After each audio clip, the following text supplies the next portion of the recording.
áudio. Salve, salve, pessoal. Tava sem áudio. Boa noite, boa noite. Bem-vindo, bem-vinda, bem-vindos e bem-vindas a esta nossa live, esta terceira live da semana, na sequência de falarmos sobre a desmistificação do STJ, da jurisdição superior, dos acessos que temos a esses tribunais superiores. Estou vendo o pessoal aí já dando notícia de onde está falando, gente de tudo que é lugar, São Paulo, Lagoa Vermelha, no Rio Grande do Sul, Guarujá, Valadares, em Minas, Santo André, Rio Novo do Sul, no Espírito Santo. Caramba, Goiânia, aqui pertinho, Belo Horizonte, Iporá, no Paraná. Legal, gente de todos os lugares, sempre vai entrando um pouco mais à medida que o nosso tempo vai passando e nós estamos prestes a começar não só as lives que estamos fazendo, mas principalmente a partir da segunda-feira, a Semana do RESP. Isso aqui é só o esquenta, não é nem a balada completa, como se diz. Aqui é só a brincadeira ainda. Então, nós vamos tratar de muitos assuntos. Se você ainda não está preparado, preparada, pegue papel, caneta aí, o seu tablet, o seu computador, seja lá o que for. Para quê? Para nós anotarmos, para registrar, porque tem muita informação aqui hoje, viu? Muita mesmo. Eu estou com o meu aqui porque eu vou anotar o assunto de hoje aqui. Eu sou um aprendiz, literalmente. Vou pegar o meu bloquinho aqui também e anotar, porque realmente tem muita coisa para a gente aprender. Temos gente aí de vários lugares. Wesley, de Quirinópolis, em Goiás. Legal. Roberto Carvalho, de Natal. Nosso amigo Olavo já deixou aí o seu abraço, que ele vai entrar daqui a pouco, já colocando o Instagram dele. Muito bem. Então, vou chamar para vocês aqui para conversarmos e vocês também irem mandando as dúvidas que tiverem no bate-papo para, à medida do possível, respondermos. Certo? Então, vamos chamar o nosso convidado e ir direto ao ponto. Salve, meu amigo Giovanni Fialho.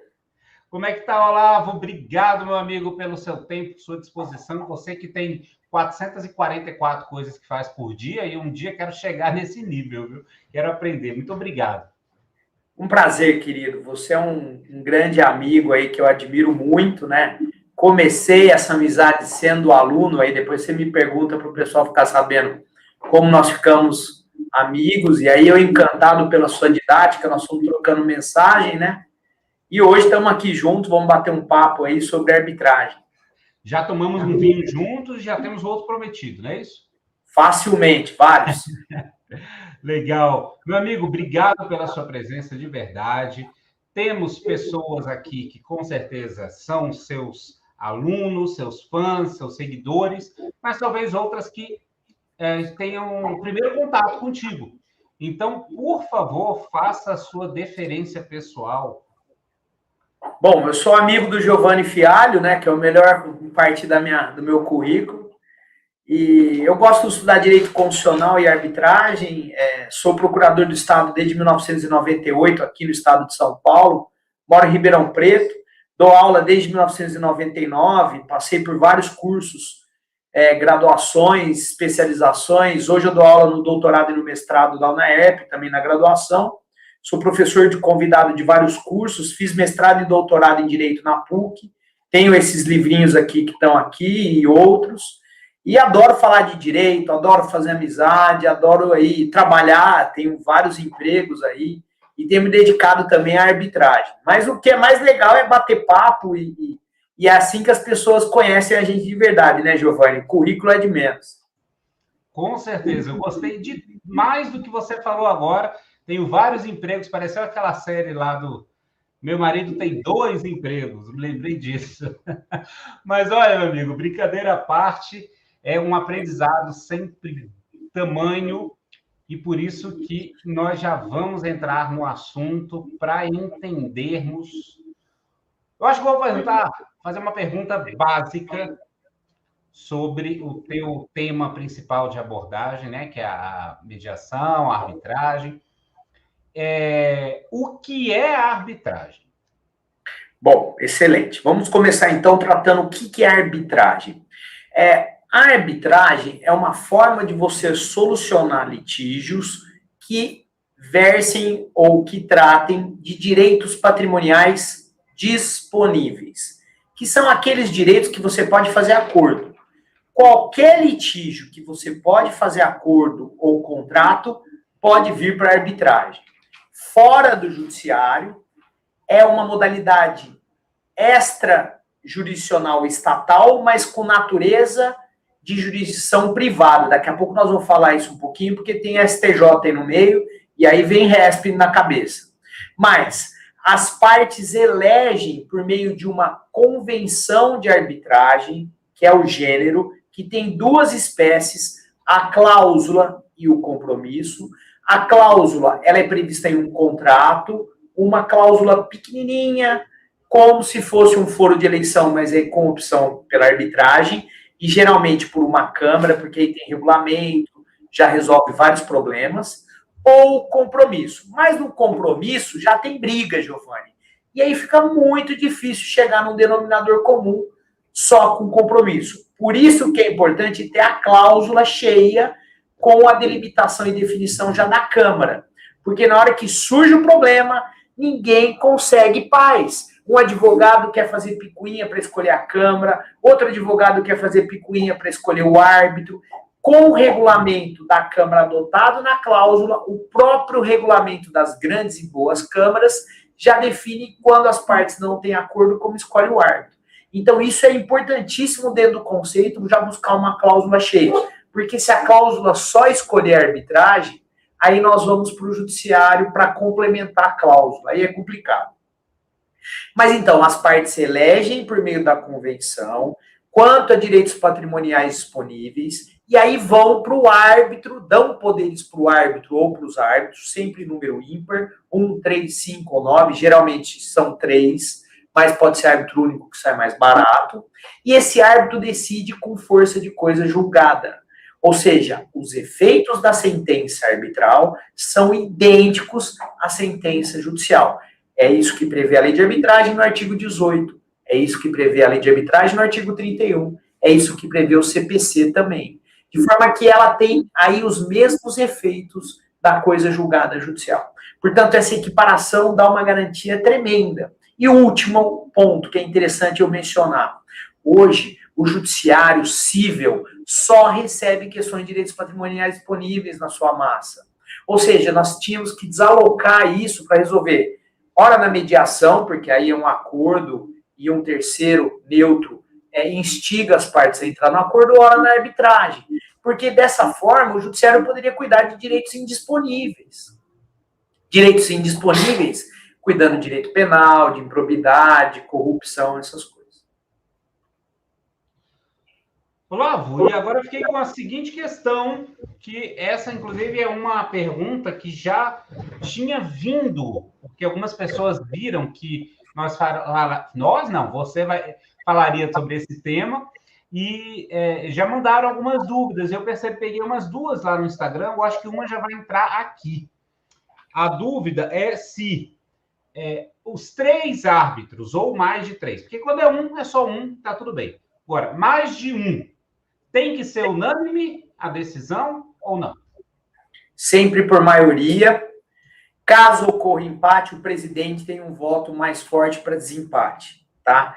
Mas as pesquisas mais recentes apontam que geralmente as decisões são unânimes, tá? A arbitragem. É uma tendência informal para manter essa estabilidade? É algo que decorre, pelo menos nas arbitragens que eu participei, da lógica e do bom senso, da aplicação do direito. Agora, logicamente que tem sentenças que o árbitro faz declaração de voto divergente da maioria. Tá? Mas até na jurisprudência você tem dificuldade de achar, Giovanni, é muito interessante. É mesmo. É muito interessante. É muito interessante. Alguma decisão... Perdão, por favor. Não, é isso aí. E a jurisprudência de arbitragem, hoje, ela tem um site que é muito eficiente, que chama Arbipedia, que tem julgados de todos os tribunais do país. E isso é bom para o seu RESP no caso de divergência entre tribunais diferentes, né, Gi? E aí, vale a pena. Arbpedia é um site fantástico. Eles dão uma degustação por 7 dias, mas ele tem uma assinatura de R$370. Essa assinatura é anual, sabe dizer? Mensal. Olha, Mas vale muito a pena. Vou colocar aqui a sua sugestão, para colocar aqui na tela para o pessoal. Eu fui lá, pesquisei e já está aqui com o site, arbpedia.com. Bem interessante. Muito. E muito criterioso, viu, Giovanni? É, né? Muito. Olavo, e o que chega hoje? Eu sei que já passamos por vários momentos, mas o que hoje costuma chegar mais frequentemente no judiciário quanto à arbitragem? Bom, alguns pontos, né? Primeiro, uma questão cultural brasileira. Quem perde sempre reclama. Né? Então, assim, julgado do STJ de maio agora de 2021. Caso interessantíssimo, o ministro Marco Aurélio Belize, relator, caso muito interessante.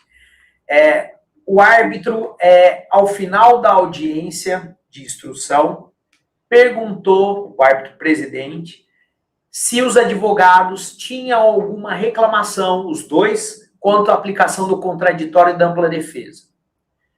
Passou a palavra para o advogado do requerente, ele disse que estava de acordo, que a outra parte foi muito bem representada por um brilhante advogado, que os árbitros eram muito dedicados e eficientes e que a ampla defesa e o contraditório foi observado. Passada a palavra para o advogado da outra parte, a mesma coisa. Tudo isso constou no termo. Constou no termo, foram para alegações finais, ninguém falou em nulidade nenhuma. Há um pedido de esclarecimento na arbitragem que alguns chamam de embargos arbitrais, tal como os embargos de declaração. Ninguém falou nada em ampla defesa e contraditório. Chegou na ação anulatória, qual era o fundamento? Violação à ampla defesa e o contraditório. Pois o ministro Marco Aurélio Belize, de uma forma sensacional, e o voto é uma aula, daqui a pouco eu te passo o julgado aí, está lá no meu canal do Telegram, ele transcreve esse depoimento dos advogados, dizendo ali que eles estavam com um comportamento totalmente contraditório. Primeiro, porque assumiram na audiência que houve essa declaração favorável à aplicação da ampla defesa do contraditório e depois não impugnaram, nem nas alegações finais, nem nos embargos arbitrais. Então, nesse caso, não havia violação ao contraditório e ampla defesa. Esse julgado é muito rico, Giovanni, tanto que também ele admite, dentro de uma característica da arbitragem, que é a flexibilidade procedimental, que ocorra dentro da arbitragem a oitiva da testemunha técnica, que é um depoimento técnico, que é uma prova técnica, não é uma prova testemunhal. O tribunal convida um especialista e aquela oitiva se caracteriza não como prova testemunhal, mas sim como prova técnica. Então, dentro da flexibilidade, o ministro disse isso também. E esse julgado, quando a gente escreve livro, é terrível, porque a gente fica louco para ser um julgado da STJ. Ele vai lá e define também que não se aplica subsidiariamente o CPC na arbitragem. Ou seja, o fato do CPC não falar dessa testemunha técnica é questão de só menos importância. Algo que na doutrina a gente usa muito, que cita muito, já está desde a primeira edição do meu livro, e um erro comum dos advogados que atuam na arbitragem. Eles chegam para a arbitragem com o CPC debaixo do braço. E não se aplica, como regra, o CPC de forma subsidiária automática na arbitragem. Isso é importantíssimo, porque a arbitragem é um sistema autorreferente, autônomo, com normas, regras e princípios próprios. De forma que essa posição é firmada nesse julgamento também de maio, agora de 2021, que está no livro, do ministro Marco Aurélio Belize, que foi admitido por unanimidade na terceira turma. E aí, nós temos várias consequências disso no STJ, né, Giovanni? Sempre quando uma sentença arbitral ou um acórdão veicula a aplicação do CPC na arbitragem, vai suscitar aí algum questionamento e tem esse parâmetro aí, esse precedente muito importante. Então, geralmente vai para o judiciário quando a parte está muito inconformada. E na pesquisa que eu faço de jurisprudência que é muito trabalhosa, porque eu gosto e acredito que todo livro tem que trabalhar com a jurisprudência, mesmo analisando criticamente, é muito difícil ver uma sentença arbitral anulada. Alguns podem ter lido uma reportagem em um site ou outro falando de uma estatística que não tem comprovação científica.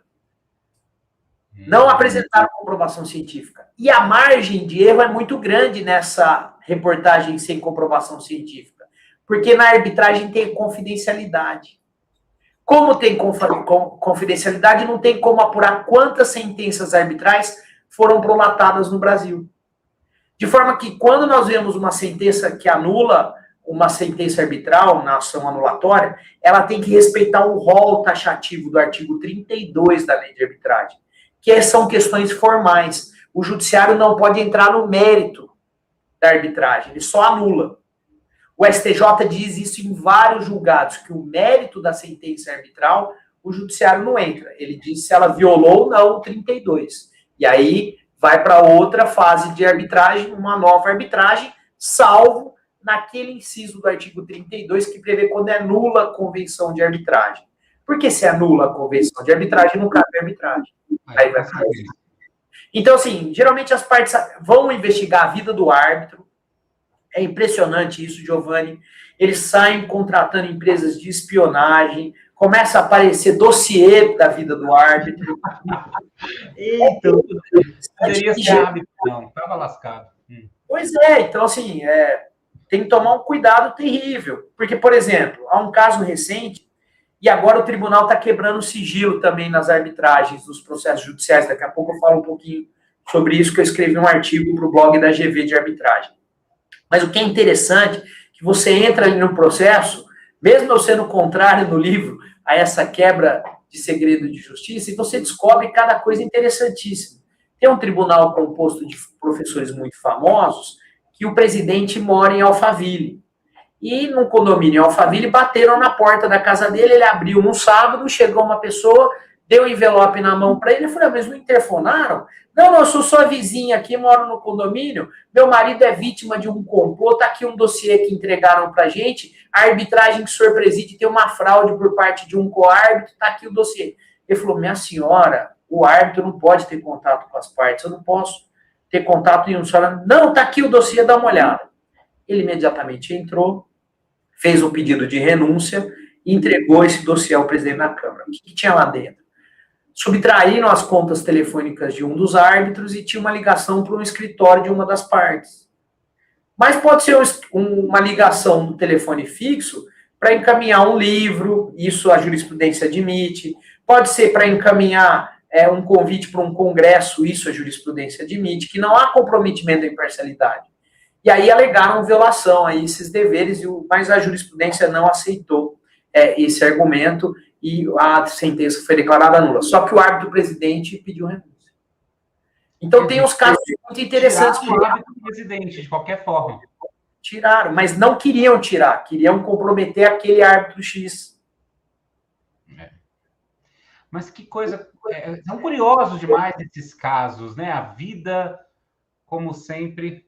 E eu estava aqui pesquisando rapidamente, eu joguei na jurisprudência do STJ, na página agora, somente a palavra arbitragem, sem nenhum outro critério de pesquisa, nenhum outro conector.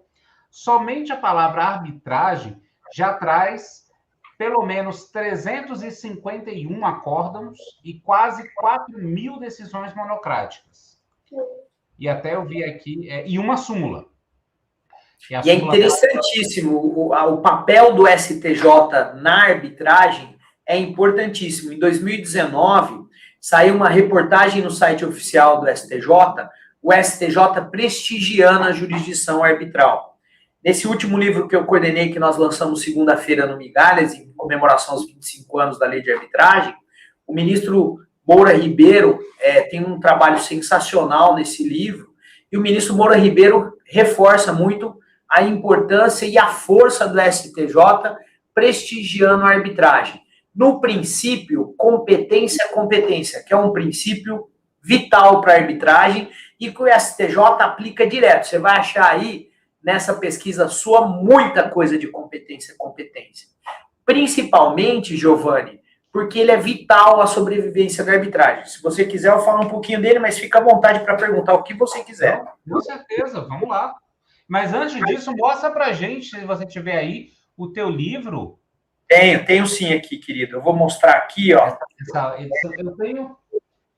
Você quer que eu mostre físico ou versão digital? Aqui eu tenho um slide até. Esse aqui é o que acabou de sair. Mas eu tenho um PowerPoint aqui, que uma telinha vai mostrar todos os livros com QR Code, ó. Vê o que você acha. Tá aparecendo? Peraí, que eu vou botar aqui agora. Isso, querido. Obrigado. Olha aí, que bacana. Então, esse primeiro aí é o que está no QR Code. Lá no meu Instagram, tem desconto desse capinha vermelha em comemoração aos 25 anos da lei de arbitragem. E também tem um combo dos 2 últimos lá na editora Migalhas, lá no meu Instagram. E aí, já aproveitar a sua ajuda aí e divulgar meu Instagram nesse QR Code aí, rapidinho. Nesse QR Code, vocês têm acesso ao meu Instagram e aí tem acesso ao desconto dos livros. Obrigado pela oportunidade de divulgar os livros. Muito bom, não, ótimo. Eu acho que eu vou até copiar essa tua ideia. Olha que bacana para apresentar. Vale muito a pena, viu? Faltou colocar o QR Code do Migalhas, que agora eles criaram uma área só para mim, como autor lá. Lá no Migalhas, você agora está como autor oficial. Isso. E agora nós vamos ter uma coluna lá, eu e o professor Marcelo Bonizzi, da USP, que vai tratar mensalmente 2 artigos e vídeos sobre arbitragem, para fomentar, porque para o advogado é muito bom, Giovanni, você sai do judiciário, ela tem uma celeridade impressionante, a média de duração de um processo arbitral é 18 meses em instância única, e para o advogado e para as partes é muito melhor, porque depois da pandemia o judiciário ainda recebe maior pletora de processos. E aí nós temos na arbitragem hoje um custo mais acessível. Câmaras que têm um custo melhor, porque o problema era que era coisa para gente muito rica. Mas já é uma realidade mais acessível. Hoje tem câmara que com árbitro único cobra aproximadamente 5% do valor da discussão. Então vamos imaginar, Giovanni, que você me vende uma casa num condomínio fechado aí em Brasília. E aí eu estou morando na casa, faltando 170 mil, eu paro de te pagar.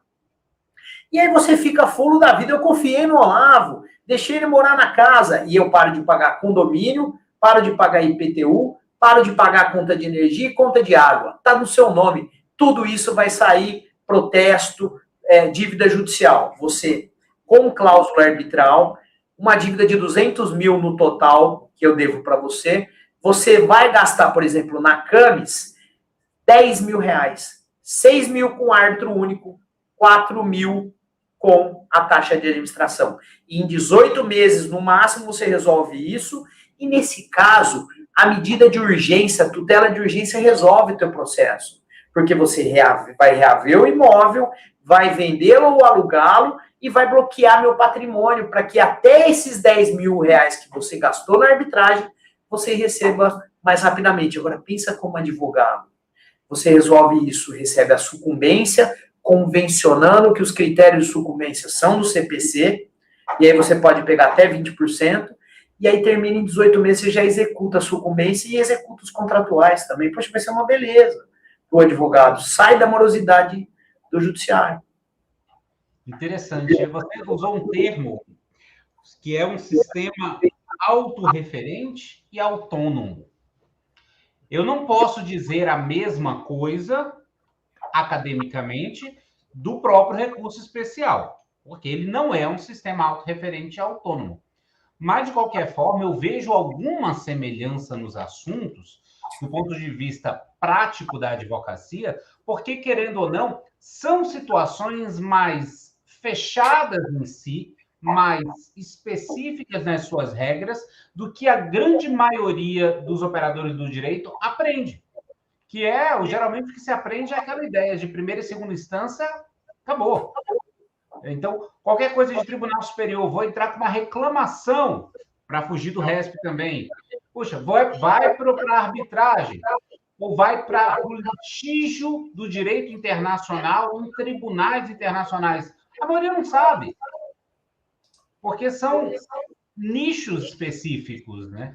Então, realmente, esse olhar para alguns pontos que fogem do que a maioria de nós aprende, é algo que chama atenção, até porque alguns estão chamando aí de advocacia 4.0, dessa abordagem diferenciada, e a ideia de um nicho de trabalho, né?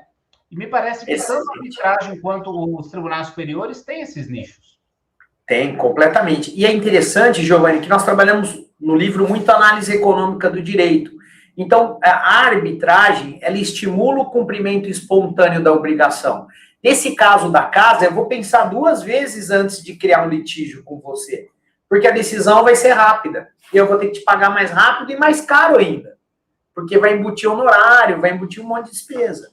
Então, nós temos que trabalhar isso e também deixar o judiciário de lado, nesse caso, com a morosidade de você não ter a posse do imóvel, você demorar para ter o ressarcimento, demorar para poder vender e realugar esse imóvel é terrível.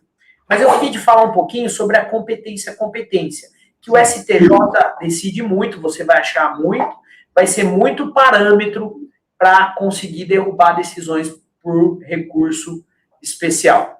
A competência nasceu no início do século XIX para que a arbitragem fosse assegurada e prestigiada.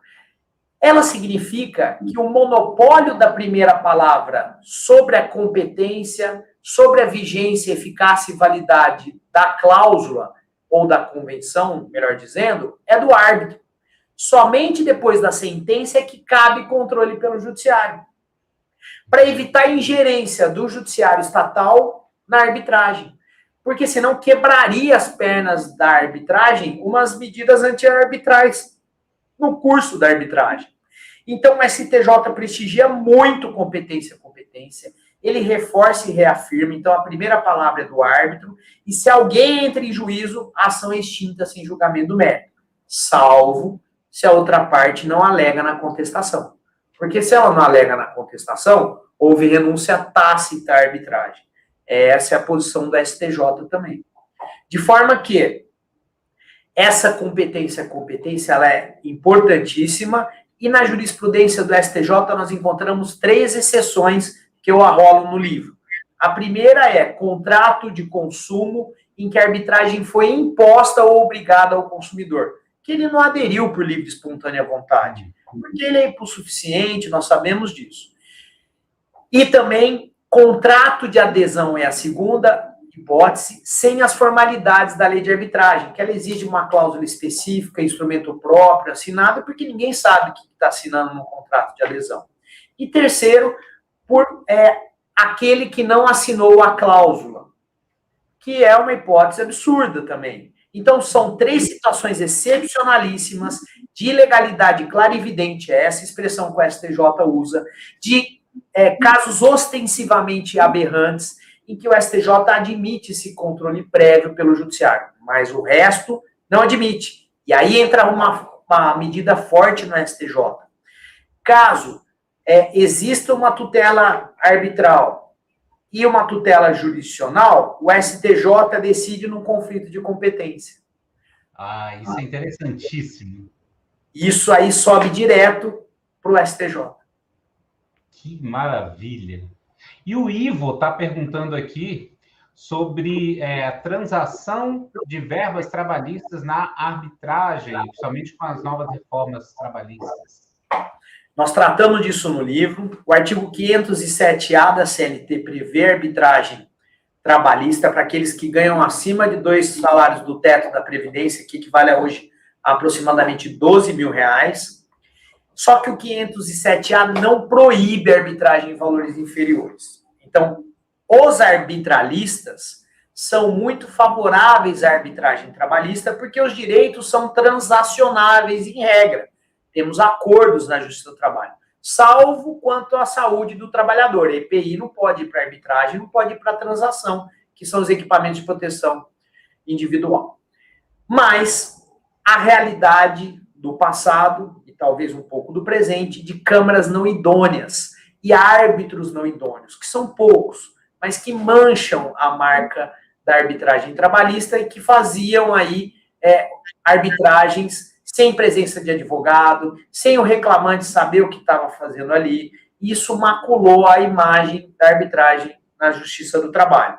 Mas no TST, o ministro Luiz Gandra da Silva Martins Filho, por exemplo, é favorável a essa arbitragem. Nesse livro aqui que eu coordenei com o Lucon também, da editora Mingaras, há um trabalho do professor Sérgio, que é desembargador do trabalho e professor da Universidade Federal de Pernambuco, defendendo a arbitragem trabalhista. O que eu defendo na arbitragem trabalhista abaixo desse teto? Primeiro, que o reclamante tenha ciência, consciência e advogado próprio escolhido por ele, não indicado pelo reclamado. 2, que o árbitro seja escolhido por duas partes, empregado e empregador por meio de advogado. 3, que exista câmera 360 graus para filmar toda a audiência, para provar que ali tudo é livre, espontâneo e manifestado. E que o devido processo legal seja aplicado. Aí sim eu defendo essa arbitragem trabalhista.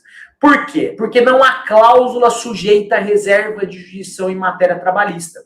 Eu te trato aqui nesse livro de constitucional junto com o Juliano, né, que são as sinopses da Juspódio, a cláusula sujeita à reserva de jurisdição, ela é a exceção da Constituição de 88. Ela existe para prisão como regra, mas também nós temos a prisão em flagrante também no estado de sítio e no estado de defesa, e nós temos as interceptações telefônicas em matéria penal, que o monopólio da primeira palavra nessas matérias são do judiciário. E em matéria trabalhista não tem o monopólio da primeira palavra do judiciário. Tanto que a Constituição só prevê arbitragem uma vez, quando fala da arbitragem coletiva trabalhista. Veja, se pode ter arbitragem coletiva trabalhista, que é muito mais importante, porque não é individual, desde que seja algo com várias cautelas e aplicado devido ao processo legal. E, por fim, é interessante uma recomendação que eu faço no livro, que seja previsto na convenção que o reclamado antecipa as custas, para não onerar o reclamante. Porque como a arbitragem é paga, ela tem despesa. Olavo, e você deu a sugestão aqui, ou seria uma ideia sua, de ser filmada a arbitragem trabalhista. Isso estaria em confronto com o princípio da confidencialidade ou não? Geralmente as audiências são filmadas, mas ela fica restrita às partes e os advogados. E aí, quando vai para o judiciário, pede segredo de justiça. Para você ter uma ideia, eu tenho uma amiga que faz muita arbitragem trabalhista em valores menores, ela filma tudo. Uma ação anulatória que ela teve, nessa ação anulatória ela apresentou na Justiça do Trabalho o vídeo, pediu segredo de justiça, o juiz assistiu, na primeira audiência já encerrou o processo. Por quê? Porque viu que era uma questão idônea nessa Câmara específica. Então, é importante tudo isso, né, Giovanni? É muito importante. Bacana. Essa amiga que você comentou, ela é advogada, ou árbitra? Ela é a árbitra profissional, mas ela não só ela que atua, ela tem uma Câmara que presta serviços de arbitragem trabalhista, e são vários árbitros, as partes que escolhem sempre. Interessante, muito, muito interessante. Eu acho que é essencial para compreender uma nova dinâmica do mundo, né? Não é à toa que a Lei 9307 já tem aí 25 anos e ainda causa uma certa estranheza devido à nossa cultura jurídica. Você falou tudo, Giovanni, é questão cultural mesmo. Porque nos Estados Unidos, tudo vai para a arbitragem, é tudo muito mais rápido. Logicamente que lá é muito melhor resolver as coisas pela conciliação e mediação, que eu acredito que seja o caminho aqui no Brasil também. Para você ter uma ideia, nós estamos pela Camis, a empresa que eu sou sócio, lançando um produto agora com o Reclame Aqui, que nós vamos fazer a mediação das partes que reclamam no Reclame Aqui por meio do Moldria, que é a plataforma utilizada pelo eBay. Hoje nós vamos lançar um produto que se chama Ligou, mas produzido pela Tyler, que fez o Moldria. E um passo seguinte é a arbitragem do consumidor. Porque o consumidor não aguenta a morosidade do judiciário. Os juizados especiais estão atolados, como sempre diz o ministro Gilmar Mendes, né? E o PROCON poderia, de uma forma assim, muito inicial, dizer que ele tem um princípio de arbitragem nesse âmbito do consumidor? Ele tem uma força que é o peso da multa. O peso da multa do PROCON resolve. Tem um estagiário que é fantástico, o Arthur, e ele tá com o problema que ele comprou um carro zero, e o carro zero começou a vazar óleo, ele foi no Procon, notificaram, na hora a empresa cedeu, mas a força do Procon. Mas o que as empresas estão buscando hoje, Giovanni, é a confiabilidade. A reputação do eBay que fez o eBay crescer graças à utilização do Moldria. Eu participei de uma tese de doutorado na USP de Direito Constitucional sobre a reputação do Supremo Tribunal Federal, e nessa tese ele trata da reputação do eBay, que foi valorizada graças ao Moldria. É a mesma coisa dos seus cursos, que eu fui aluno. É um curso bom, você é excelente, e quem não gostou, você devolve o dinheiro, desiste e vai embora. Mas ninguém faz isso, porque o curso é bom. Então, essa confiabilidade, essa reputação não tem preço, né? É uma questão de valor, né? Bacana, bacana. E isso é exatamente o que eu acho que a gente tem que fazer em campos profissionais nas diversas áreas, né? O mundo não tem essa de, vai lá e procura seu direito, você que se vire. Não. Eu acho que a gente já mudou essa concepção há muito tempo, né? Bom, o que nós podemos falar sobre a atuação do STJ, se é que você tem algum caso aí mais emblemático, que você trouxe alguns exemplos sobre princípios, o respeito à convenção arbitral, os limites, mas algum caso assim mais interessante que você lembre? Também teve que você citou o ministro Belize, né? Que foi logo no início, mas o que você tem mais aí para a gente? Nossa, tem vários, ó. Vamos lá, vamos tentar achar os mais interessantes. Agora, esse ano também ele definiu uma questão muito interessante. Primeiro, que a sentença arbitral só pode ser impugnada de duas formas no judiciário. A primeira é a ação anulatória do rol do artigo 32, que é taxativo, e essa ação anulatória tem um prazo muito curto decadencial, que é de 90 dias, Giovanni. E é muito comum comer em barriga com relação a esse prazo. E principalmente da sentença parcial, porque é comum ter sentença parcial na arbitragem. Por exemplo, para definir quem deve, e aí define o quanto debitor numa fase seguinte. Já dessa primeira sentença, o prazo de 90 dias começa a contar daqui. Se você esperar para outra, vai decair. Além disso, sentença de prescrição parcial. Eu acabei de presidir uma arbitragem que nós demos uma sentença parcial de prescrição. É a partir dessa sentença, da notificação, que conta esse prazo. Então, cuidado, que até o STJ já teve a oportunidade de definir também. Mas dentro desse caso interessante, a segunda modalidade que ele definiu foi a impugnação ao cumprimento de sentença arbitral. Então, só essas duas hipóteses. Então, ele rompe e acaba com as outras modalidades de impugnação. Então, não cabe mandado de segurança, não cabe reclamação constitucional, não cabe rescisória, etc, etc. Mas aqui, quando ele falou que cabe a impugnação ao cumprimento de sentença arbitral, ele disse que se a impugnação de sentença arbitral veicula um dos fundamentos do artigo 32 da lei de arbitragem, tem que respeitar os 90 dias. Por quê? Porque senão geraria uma discussão aí muito, muito longa. E aí seria um subterfúgio da parte de não respeitar esse prazo decadencial que está na lei. Se a lei não restringe, o intérprete não pode restringir. Está até informativo. Essa decisão tem lá no meu Instagram. Mas tem vários outros casos. Tem do STJ um caso muito interessante que acho que vai surgir agora. E você vai me cortando aí, Giovanni, que eu falo igual um papagaio. Não, tá ótimo. Tem um caso muito interessante que o STJ julgou recentemente. Ele envolve... peraí que me deu um branco, acho que estou meio cansado, mas me deu um branco. Mas ele envolve, nesse caso, o alto custo da arbitragem e a hipossuficiência alegada por uma das partes. Uma das partes disse que não tinha dinheiro para pagar a arbitragem e pediu para o judiciário derrubar a cláusula no curso da arbitragem. O STJ falou, não, a competência é competência, exige que aqui quem decida sobre isso seja o árbitro primeiro. Ou seja, eram duas empresas de distribuição de gás natural, não era relação consumerista, e uma delas disse que não tinha condição de pagar o alto custo. O STJ remeteu ao árbitro para definir isso. Então, é um caso interessante que ele prestigia a competência até com relação ao alto custo da arbitragem. E é algo que ele usa também na homologação de sentença arbitral estrangeira, Giovanni. Ele alega que a defesa da parte que não quer que homologue a sentença arbitral estrangeira no sentido do alto custo da arbitragem não deve ser acolhida. Então, o STJ tem essa posição muito firme.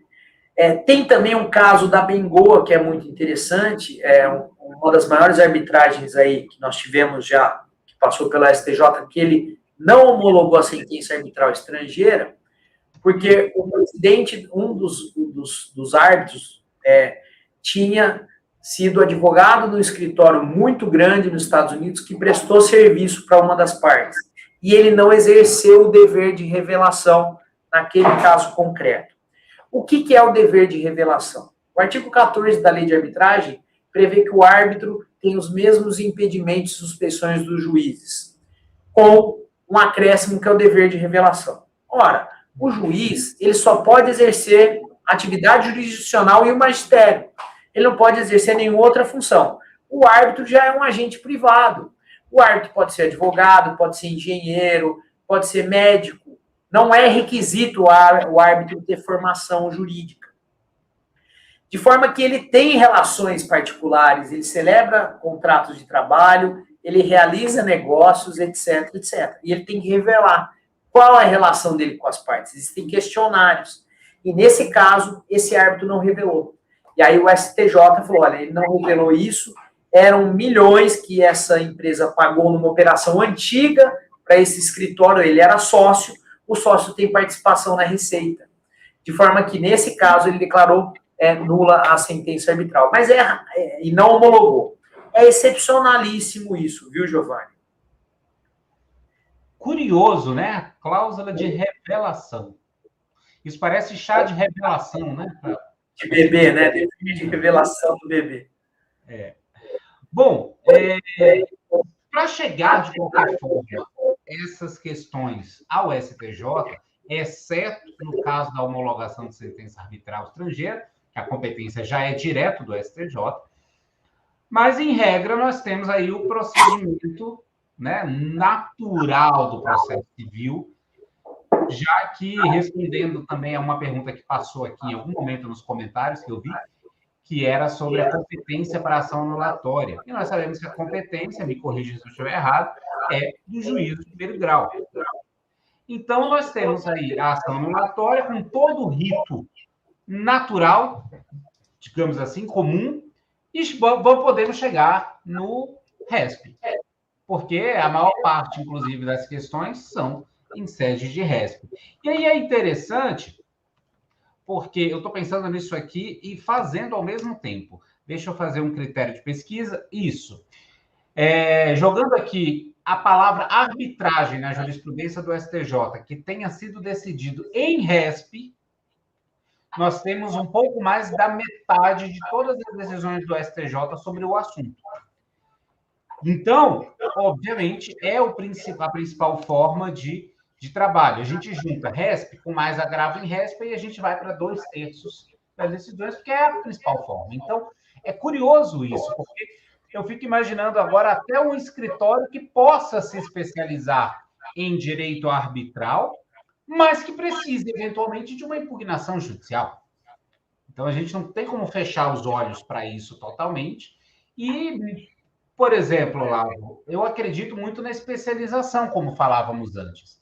Se eu mesmo, Giovanni, tiver que precisar de um advogado na área arbitral, eu não vou me arriscar. Meu conhecimento não me permite conduzir com segurança uma causa nessa área. E aí, vale a pena também a gente pensar qual é o meu limite de confiança e fazer parcerias, é o famoso networking, né? Para a gente poder encontrar pessoas que sejam interessantes naquelas áreas, igual eu falo também muito na questão de escritórios se especializarem na área recursal. Porque nós temos várias questões, você sabe disso, a gente já conversou bastante, o RESP aí tem mais de 50 requisitos. Hoje mesmo, eu terminei a elaboração de um recurso, que inclusive é daqui de Brasília também, enviei para o escritório, e aí o advogado que me contratou fez algumas observações de dúvida, de debate e tal, até porque ele está conduzindo a causa desde o início. Eu pego na fase recursal. Nós vamos alinhar alguns pontos, algumas estratégias. São visões diferentes. E isso está cada vez melhor. Então, um escritório especializado em direito arbitral ou especializado em tribunais superiores, eu até brinco que eu não sou nem processualista, eu sou respilista, porque é tão mais específico do que o processo civil que às vezes a gente tem que ter esse foco, né, de trabalho, de resultado. Olavo, eu vou te deixar aí para as suas alegações finais. Giovanni, eu concordo plenamente com você. O direito está se aproximando muito da medicina. Quando nós temos alguma particularidade, chama o especialista ali na área e ele vai preparar a bola para chegar no gol. De forma que aqui no RESP, os advogados geralmente não têm aquele contato diário. Eu digo isso porque na Procuradoria do Estado nós fazemos recursos para os tribunais superiores há muitos anos. E assim, mesmo há muito tempo, tendo recurso especial com ementa do ministro Herman Benjamin citando minha peça, eu fui fazer o teu curso porque é algo que é necessário. Porque é a sua realidade. Você encara o recurso especial como um cirurgião que faz a operação de olho fechado. E eu acredito que o advogado que não faz essa parceria com o especialista, ele corre um risco tremendo. E não vale a pena. Então, assim, só deixar bem claro que nessa quantidade de julgados que você achou, a maioria é sobre contrato de consumo que a arbitragem foi imposta. Tem também muito contrato de adesão, mas tem muita coisa boa. Por exemplo, o STJ admitindo a arbitragem com a administração pública há muitos anos, o STJ dizendo que a manutenção do equilíbrio econômico financeiro do contrato com a administração pública vai para a arbitragem, o STJ concluindo favoravelmente a arbitragem em matéria ambiental entre particulares, isso é muito interessante dentro de um conflito de competência, e vários outros casos que a gente aí não tem tempo aqui para falar, mas que o STJ tem aplicado e defendido e reafirmado muito o poder da arbitragem. Por exemplo, aquele condomínio que você imagina, amanhã você compra um apartamento novo, vai para um condomínio, tem cláusula arbitral no estatuto, no regulamento interno. Você, pelo fato de você ter comprado o apartamento, você adere a tudo ali dentro. Então tem posicionamento da STJ nesse sentido. E tem vários outros que eu ficaria aqui igual um papagaio falando, dá tema até de nós fazermos uma live com um PowerPoint específico sobre o STJ e arbitragem, porque é muito rica a jurisprudência e muito dinâmica. Quero te agradecer essa oportunidade, dizer que eu sou seu fã, você é um cara muito sério, muito trabalhador. A sua imagem dentro do STJ é excelente, eu tenho amigos que são juízes federais e funcionários lá e rasgam elogios à sua qualidade técnica, à sua dedicação enquanto servidor lá. Dizer que você é uma pessoa humilde, agradabilíssima e no coração enorme, porque eu te conheço aqui da minha casa de tomar um vinho. E te dar os parabéns pelo excelente trabalho aí que você está fazendo. E só dá você no YouTube, rapaz. Tudo que eu vou assistir, chega o Giovanni Fialho lá. Parabéns aí, fica com Deus, viu, querido? Obrigado, Olavo. Obrigado aí pelo seu carinho, pela sua presença. Mas eu tenho uma pergunta final para te fazer, que me veio agora. Quando eu tinha 10 anos de idade, meu irmão roubou de mim um chocolate e até hoje não devolveu. Como é que a gente resolve isso na arbitragem? Já prescreveu, né? Eu pensei que você fosse falar, 5% do chocolate me dá um quadradinho lá que... Vai dar uma sentença parcial, você vai pagar as custas, acabou. Pois é, tá bom. Mas brincadeira à parte, eu fiquei refletindo como as coisas mais simples, às vezes, a gente judicializa e a nossa cultura ainda está muito pecaminosa nessa questão, né? Nós temos alternativas muito mais interessantes. Foi ótimo. É interessante, Giovanni, que o Abílio Diniz, na biografia dele, ele narra isso. Ele passou por um drama naquela briga com o Cassino, uma arbitragem caríssima, e ele contratou o William Ury, que é o maior negociador do mundo, né, que tem o livro Como Chegar ao Sim. E hoje o William Ury cola nele, ele vai resolver coisa na Brasil Foods, etc. O litígio é muito desgastante. Então, assim, por mais que eu ganhe uma parte aí dos meus rendimentos na arbitragem, você elaborando recurso especial, a negociação é o melhor caminho. A conversa bem conduzida, ela não tem preço, né? Eu lembro que eu li a biografia do Abílio Diniz, tenho aqui, que é uma das minhas referências no empreendedorismo, e é interessante porque ele foi conduzindo a briga judicial, eu acho que até hoje é considerado a maior briga empresarial do Brasil, né? Foi com o Grupo Cassino, e na véspera da audiência judicial é que eles chegam ao acordo, né? E ele estava tocando esse acordo com você falou o nome agora, eu esqueci. William Ury. William Ury, sem os advogados dele saberem. Ele estava, de forma estratégica, empreendedor grande, né? Ele estava tocando as duas. Vamos ver o que vai dar. Se uma não der certo, já está a outra engatilhada. Interessantíssimo. Acabou que foi a arbitragem mesmo, o diálogo, a arbitragem genericamente falando, né? Que resolveu. Olavo, só tenho a te agradecer demais pela sua participação, pelos teus ensinos. Como eu falei, eu anotei algumas coisas aqui, porque nessa matéria eu sou somente aprendiz de início de curso. Então, te agradeço demais pela sua presença, deixo aqui meu abraço e já tem esse convite aí para fazermos uma outra live com PowerPoint, com mais debates. Vai ser sensacional. Muitíssimo mais que aceito. Tchau, querido. Obrigado, tá mais que aceito. Fique com Deus aí. Bom, pessoal, esse foi Olavo Ferreira, Olavo Alves Ferreira, que tem essa estrutura de conhecimento aí sobre arbitragem, mas não só sobre isso, ele também tem outros livros, você viu aí no QR Code que ele disponibilizou para ter acesso, aproveite que lá está ainda com desconto o livro de arbitragem, que foi lançado a próxima edição em homenagem aos 25 anos agora da lei de arbitragem. E aqui embaixo você vai encontrar um link, nesse link para se inscrever para a Semana do RESP. Eu tenho uma honra gigantesca de ter o Olavo, não só como amigo, mas nós não nos conhecíamos quando ele me encontrou na internet, como ele mesmo disse, e um cara que é professor de mestrado, doutorado, de várias instituições, e aí ele foi participar também e se tornou aluno do RESP Perfeito para ter mais referências também sobre esse assunto. Então, muitíssimo grato, deixo aqui novamente o Olavo, que está aí, para quem ainda não pegou, o Instagram dele é @OlavoAFerreira. Bom, pessoal, e hoje nós ficamos por aqui, porque amanhã nós temos mais. E olha, deixa eu falar uma coisa aqui que nós temos amanhã. Amanhã nós vamos ter uma live com um cara que é fantástico e que tem uma história muito bonita até, muito bonita na advocacia. Dr. Jorge, ele é o advogado superior número 1. Ele foi o primeiro cara a fazer a inscrição, a se matricular nos cursos que montei, já tem mais de 2 anos. Ele foi o advogado número 1.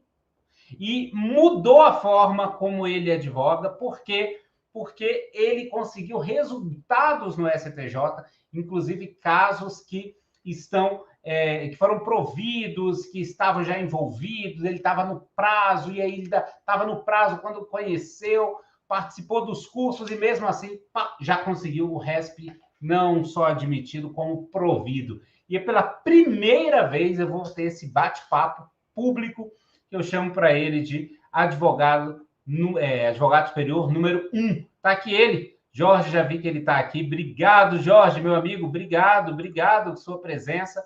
Amanhã nós estamos aqui com a sua história, que vai ser muito bacana.